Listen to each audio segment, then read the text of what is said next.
In this video, I'll show you how to fix your Brother HL-L2405W printer in case you're having troubles with it and it's not working properly.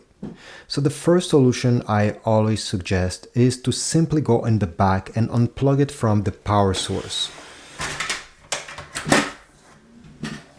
So go ahead and pull the cable over here.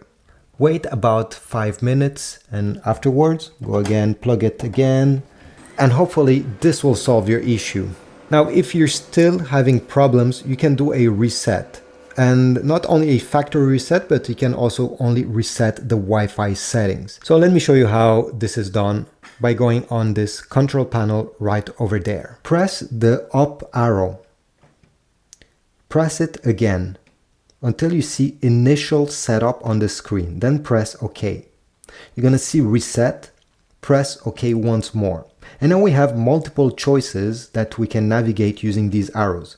We have factory reset, what you probably want to do, but you also have network reset that will only reset the Wi-Fi network and will keep all the other settings. You have machine reset that will reset everything but the Wi-Fi settings.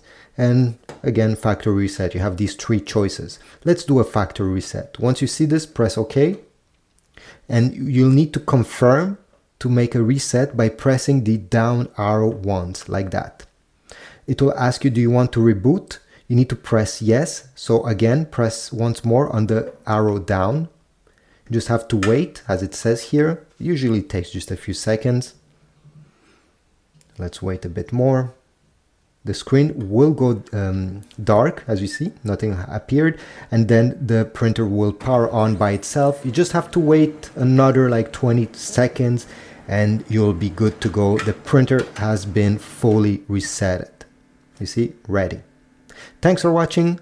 If you want to get this printer or some ink, toner, paper for your printer, check my Amazon affiliate links down below.